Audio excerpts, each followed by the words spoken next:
షాద్ నగర్ వైపు ఉన్న మన స్వర్గసీమ వెంచర్లో ప్లాట్లు కొన్న వాళ్ళంతా సంతోషంగా ఉన్నారు. ఒక్కసారి విజిట్ చేయండి. సార్ అతడు అంటే 20 సంవత్సరాల క్రితం రిలీజ్ అయిన సినిమా, ఒక 1000కి పైగా టీవీలో టెలికాస్ట్ అయిన మూవీ. ఇన్ని సంవత్సరాల తర్వాత కూడా ఇంతమంది ఇది అంటే ఒక రామాయణం, ఒక మహాభారతం మనం చూస్తూనే ఉంటాం.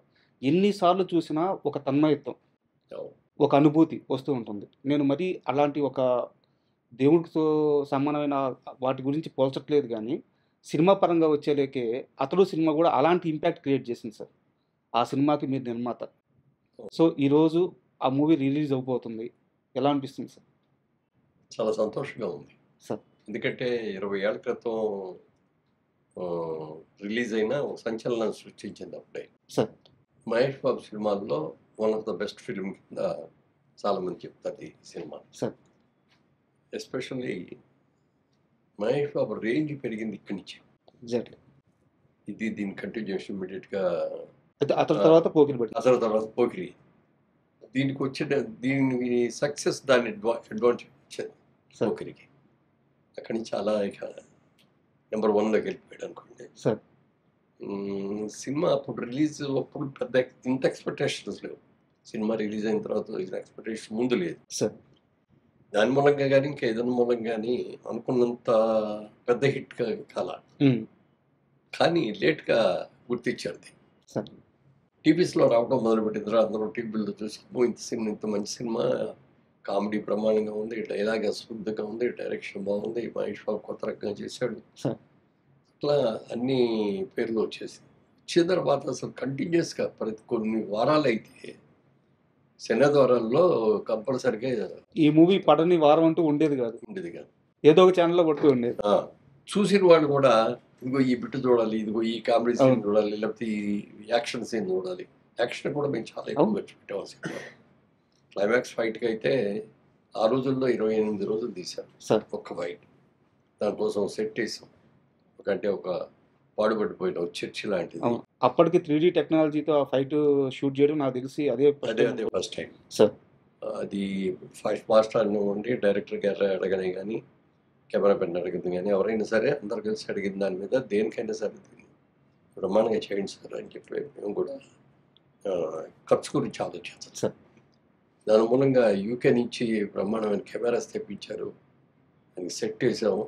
చాలా చూసిన వాళ్ళందరూ మాత్రం ఇది ఫైట్ వరకు ఇంగ్లీష్ పిక్చర్ లాగా ఉందండి, ఇంటర్నేషనల్ స్టాండర్డ్స్లో ఉంది అని చెప్పి మెచ్చుకోవడం జరిగింది సార్. మామూలుగా మురళీమోహన్ గారి కెరీర్ విషయం మీరు ఎప్పుడైనా సరే మీ ప్రయాణం గురించి, మీ ప్రస్థానం గురించి మాట్లాడేటప్పుడు అదేదో సరదాగా అలా జరిగిపోయింది, సరదాగా సినిమాల్లోకి వచ్చేసాను, సరదాగా బిజినెస్లోకి వచ్చేసాను ఇలా చెప్తూ ఉంటారు.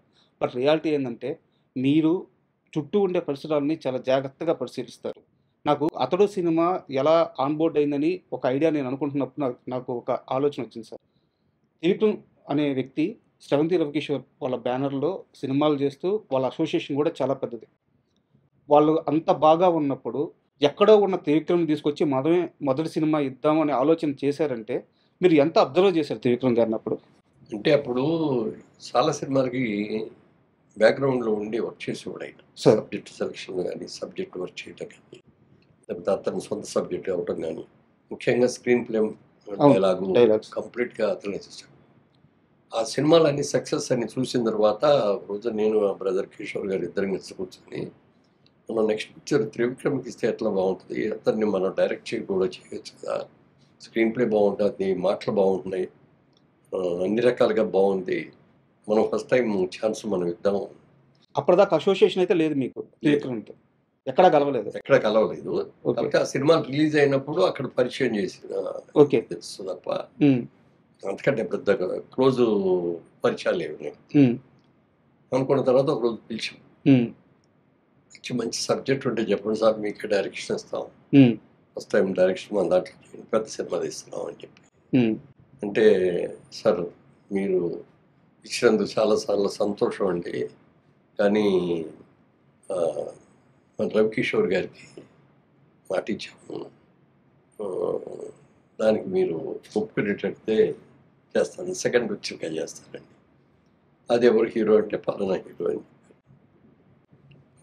సరే అయితే ఎన్ని రోజుల్లో అయిపోతుంది అంటే నెలలో అయిపోతుందండి, నెల 15 రోజుల్లో షూటింగ్ కూడా అయిపోతుంది ఓకే అని అన్నారు.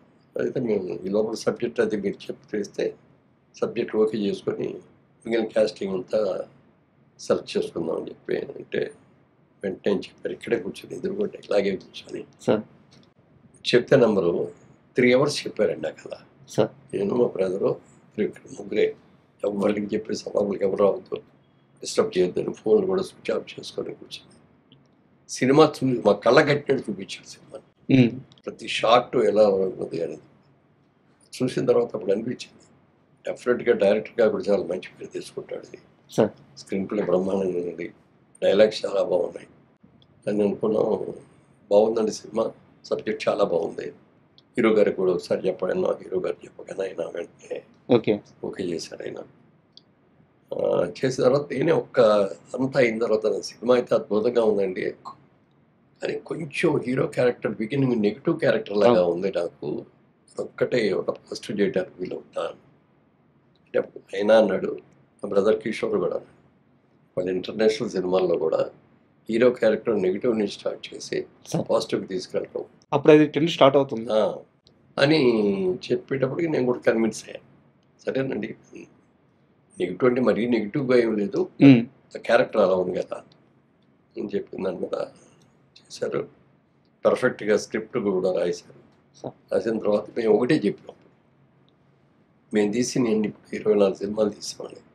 24 ఒక సినిమాలో ఒక ఎత్తు, ఇది ఒక కొత్త తరహాగా మంచి డైలాగ్స్ తోటి మంచి స్క్రీన్ ప్లే తోటి మీరు ఫస్ట్ టైం అంటే ఫస్ట్ పిక్చర్ కాకపోయినా సెకండ్ పిక్చర్ అయినా మాదే కాబట్టి ఈ పిక్చర్ చేస్తారు, పెద్ద సినిమా చేస్తారు కాబట్టి ఇది మీరు ఎలా అనుకుంటున్నారో అలా తీసి దీంట్లో మేము ఎక్కడ ఇంటర్ఫీర్ కావు. బడ్జెట్ విషయంలో కానీ టేకింగ్ విషయంలో కానీ మీకు ఏం కావాలంటే తీసుకునేది ఓపెన్గా ఆఫర్ ఇచ్చాం. దాన్ని ఆయన సద్వినియోగం చేసుకొని చాలా బాగా చేశారు. సార్ అంటే కథ విషయం మీరు ప్రస్తావించారు కాబట్టి నాకు ఒక డౌట్ సార్. మీరు కృష్ణ గారితో చాలా క్లోజ్ అసోసియేషన్ ఉంది మీకు, క్లాస్మేట్స్ కూడా మీరు. అంటే కృష్ణ గారి అన్ని సినిమాలు చూసుంటారు మీరు, లేదా తెలిసి ఉంటుంది కూడా మీకు. రౌడీ అన్నయ్య అని చెప్పి కృష్ణ గారితో ఒక సినిమా ఉంది సార్, తమ్మారెడ్డి భరద్వాజ్ గారు డైరెక్టర్. ఆ సినిమా కథ మన అతడు సినిమా కథకి చాలా దగ్గరగా ఉంటుంది అనిపిస్తుంది. మీరు ఆ రౌడీ అన్నయ్య సినిమా చూశారు సార్? దాంట్లో రౌడీ అన్నయ్యలో కృష్ణ గారు లాయర్. తను హ్యాండిల్ చేసిన ఒక కేసు వల్ల ఒక కుటుంబానికి అన్యాయం జరగద్ది. అది తెలుసుకొని నిర్మలమ్మ ఇక్కడ ఉంటారనమాట.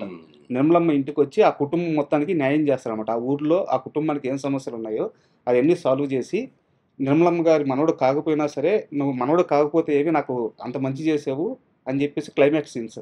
సేమ్ మన అతడిలో కూడా తన వల్ల ఆ కుటుంబానికి నష్టం జరగదు కాబట్టి ఇంగ్లీష్ పిక్చర్స్ సార్ వాళ్ళు ఒక దగ్గర ట్రీట్ చేసుకుంటారు, ఈయన ఒక దగ్గర ట్రీట్ చేస్తుంటారు సార్. బట్ థ్రెడ్ మాత్రం ఒక ఇంగ్లీష్ పిక్చర్ నావల్లో ఏదో దాన్ని బేస్ చేసుకుని సార్. సార్ అండ్ ఇప్పుడు ఈ రిలీజ్ విషయానికి వస్తే నిన్న ప్రెస్ మీట్ జరిగింది సార్, మనకి 2 days బ్యాక్ ప్రెస్ మీట్ జరిగింది.